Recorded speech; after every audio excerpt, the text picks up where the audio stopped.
Everyone, how are you all? I hope you all are doing good. Welcome back to my next video. तो आज की video में हम discuss करेंगे जेके reorganisation act 2019 के कुछ इंपॉर्टेंट एमसीक्यूज़। और ये एमसीक्यूज़ बहुत ज़्यादा इंपॉर्टेंट होने वाले हैं। इसका एक एक एमसीक्यू मैंने बहुत ही अच्छे लेवल का सिलेक्ट किया हुआ है और वीडियो को एंड तक देखना। आई होप ये बहुत ज़्यादा हेल्पफुल रहने वाली है आपके एग्ज़ाम्स प्रिपरेशन के लिए।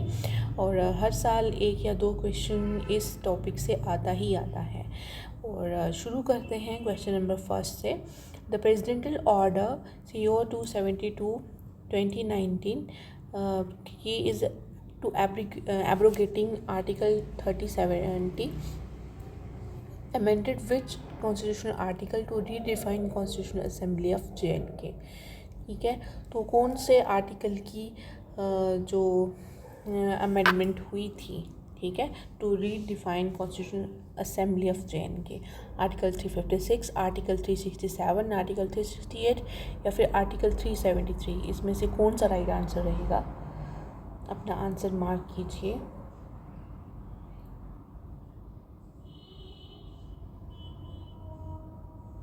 तो the right answer is article 367।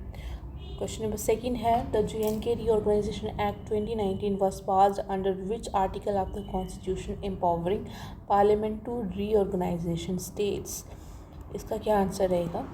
Article 2, article 3, article 4 या आर्टिकल 239? क्या आंसर रहेगा इसका? तो the correct answer is B, article 3। Okay, तो the article 3 allows parliament to alter areas boundaries or names of the state, ठीक है, including creating or altering union territories। Okay, I hope it is clear to you. Question number third है which schedule of the reorganization act lists the central laws extended to the new union territories? First schedule, fifth schedule, third schedule या फिर seventh schedule? क्या answer रहेगा इसका? कौन सा schedule ऐसा है रीऑर्गेनाइजेशन एक्ट लिस्ट का जो कि जिसमें सेंट्रल लॉज जो हैं वो एक्सटेंड किए गए हैं to the new union territories? तो the correct answer is part number C, third schedule. ठीक है, the third schedule of the act list is कितने सेंट्रल लॉज हैं? 106 सेंट्रल लॉज, ठीक है, that are extended to the JNK and Ladakh. Okay, question number fourth है the JNK reorganization adaptation of state laws order 2020 amended how many state laws? 97, 106, 138 या फिर 165? क्या answer रहेगा इसका? राइट आंसर क्या रहने वाला है? The right answer is part number D. ठीक है, तो the adaptation of state laws order 2020 modifies 165 state laws. Okay, 165 state laws, ठीक है, to align them with the new union structure. अब नेक्स्ट बात करते हैं question number fifth. How many state laws were repealed completely after the reorganisation act came into force? 22, 29, 42 या 53? कितने state laws हैं जो कि री अपील किए गए थे, ठीक है, रीऑर्गेनाइजेशन एक्ट के बाद? क्या आंसर आएगा इसका? The correct answer is B, part 29। ठीक है, so 29 state laws of the erstwhile JNK were completely repealed because they were inconsistent. ठीक है, इनकन्सिस्टेंट थे वो सेंट्रल लॉज के साथ। उसके बाद क्वेश्चन नंबर 6 है the Ladakh UT's control over police and public order falls under lieutenant governor, ministry of home affairs, LAHDC या फिर चीफ सेक्रेटरी? क्या आंसर रहेगा इसका? तो लद्दाख के लिए बात है, तो correct answer is ministry of home affairs. ठीक है, तो लद्दाख में आपको पता है कि इसमें यहाँ पे क्या है, जो JNK इसकी जो UT की बात हो रही है, ठीक है, तो ये विदाउट लेजिस्लेचर है लद्दाख UT। ओके, सो पुलिस और पब्लिक ऑर्डर जो हैं directly ministry of home affairs के अंडर फॉल करते हैं। क्वेश्चन नंबर 7 है under the 2019 Act, which body was empowered to make regulations for peace, progress and good governance of Ladakh UT? Parliament exclusively, President of India, Lieutenant Governor of Ladakh या LHDC with LG approval? क्या answer रहेगा इसका?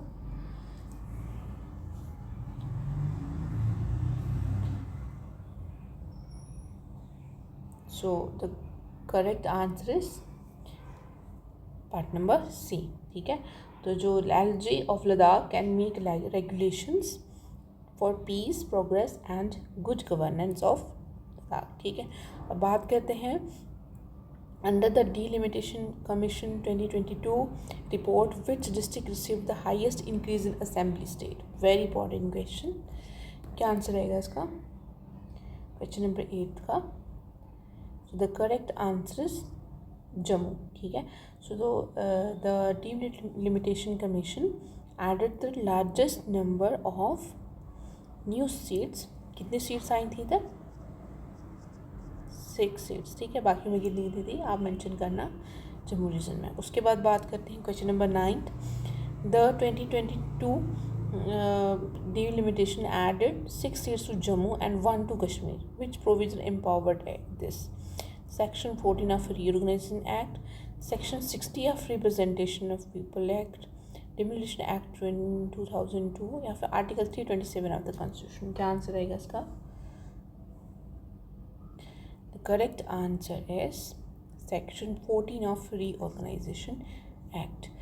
अब next है after reorganization JNK has a maximum assembly strength of 114. This includes क्या क्या आता है इसमें? 90 elected plus 24 nominated, 83 elected 31 nominated, 90 elected plus 14 nominated या फिर 107 elected plus other from Ladakh. क्या आंसर रहेगा इसका? The correct answer is 90 elected plus 24 nominated. ठीक है, अब next question. Section 75 of the act deals with public order in Ladakh, continuance of existing laws, power of LG in JNK या फिर division of assets and liabilities. क्या answer रहेगा इसका? The correct answer is continuance of the existing laws. ठीक है, तो उसके बाद बात करते हैं, ये तो सेक्शन 75 है. ठीक है, it ensures that all the existing laws remain in force until altered or repealed. Question number 12 है Ladakh UTs judiciary continues under which high court as per the act? Ladakh high court या फिर दिल्ली हाई कोर्ट या high court of Jammu and Kashmir Ladakh? ये बहुत easy question है. इसका answer रहेगा part number C. Okay, question number 13 है which article allows parliament to create UTs without state legislature? कौन सा आर्टिकल ऐसा था? आर्टिकल 239A, 40, 239 या 239A? Very common and important question. तो the correct answer is article 239. ठीक है, तो 239A जो था वो पुडुचेरी मॉडल वाला था.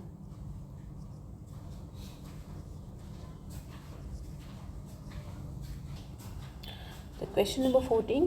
As per Reorganization Act, the JNK Legislative Council was suspended, continued with changes, transformed into Advisory Council या फिर abolished? क्या आंसर रहेगा इसका? The correct answer is abolished. ठीक है, कुछ होंगे वो मार्क करेंगे सस्पेंडेड. ठीक है, लेकिन इसका करेक्ट आंसर क्या होगा? abolished. ओके, तो JNK लेजिस्लेटिव काउंसिल जो थी, जिसको हम क्या कहते हैं, अपर हाउस भी कहते हैं इसको. ठीक है, तो ये एबोलिश की गई थी completely under this act.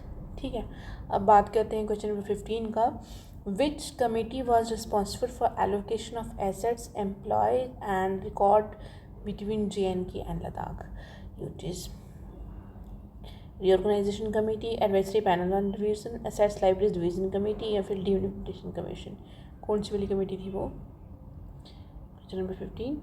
The correct answer is reorganisation committee. ठीक है, तो एक स्पेशल कमेटी थी जो कि इस्टेब्लिश की गई थी to divide assets, resources, employees records between JNK and Ladakh. ठीक है, क्वेश्चन नंबर 16 है, before 2019 JNK enjoyed residual powers. After the act, residuary powers lie with legislative assembly, parliament, lieutenant governor या फिर मिनिस्ट्री ऑफ होम अफेयर्स। क्या answer रहेगा इसका? The correct answer is parliament. ठीक है, तो 2019 के बाद JNK जो इनकी जो रेजिड्यू पावर्स थी, it loss the residue powers. ठीक है, सो बाकी यूटीज़ की तरह ही। ठीक है, सो दीज वेस्टर्न पार्लियामेंट। उसके बाद क्वेश्चन नंबर 17 है, under the act official language of JNK were determined by schedule 1 of the act. JNK official language act 2020, president's order 2020 या फिर मिनिस्टर ऑफ एजुकेशन एजुकेशन। क्या आंसर आएगा इसका? Important question है। The correct answer is JNK official language act 2020। ठीक है, so ये जो एक्ट था it defines this official languages. ठीक है, तो ऑफिशियल लैंग्वेज कौन कौन सी थी? हिंदी, उर्दू, इंग्लिश, कश्मीरी और डोगरी।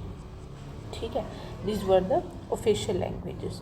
अब क्वेश्चन नंबर 18 की बात करते हैं, which language was newly added as an official language in UT of JNK in 2020?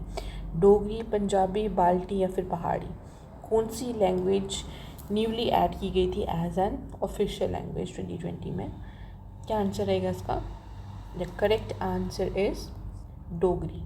ठीक है, उसके बाद बात करते हैं क्वेश्चन नंबर 19 की, after 2019 which of the following central laws became applicable to JNK but were not previously? तो 2019 के बाद कौन से जो सेंट्रल लॉज थे वो JNK में एप्लीकेबल हुए? ठीक है, लेकिन पहले नहीं थे। Right to education act, forest rights act, prevention of corruption act या फिर ऑल ऑफ द अबव। कौन सा क्या इसका आंसर क्या होगा? The correct answer is all of the above, सभी लॉज थे ये। ठीक है, क्वेश्चन नंबर 20 की बात करते हैं, the reorganisation act places land rights and land reforms under union list, state list, concurrent list या फिर सेंट्रल एक्सक्लूशन डोमेन। क्या आंसर रहेगा इसका? लैंड्स राइट और लैंड रिफॉर्म्स। कौन से वाले? क्या आंसर है इसका? The correct answer is concurrent list. ठीक है, तो कंकरेंट लिस्ट जो थी, ठीक है, लैंड रिफॉर्म्स और लैंड लॉस थे वो रीऑर्गेनाइज किए गए थे। ठीक है, तो इनको किस में? कंकरेंट लिस्ट में इनको रखा गया था।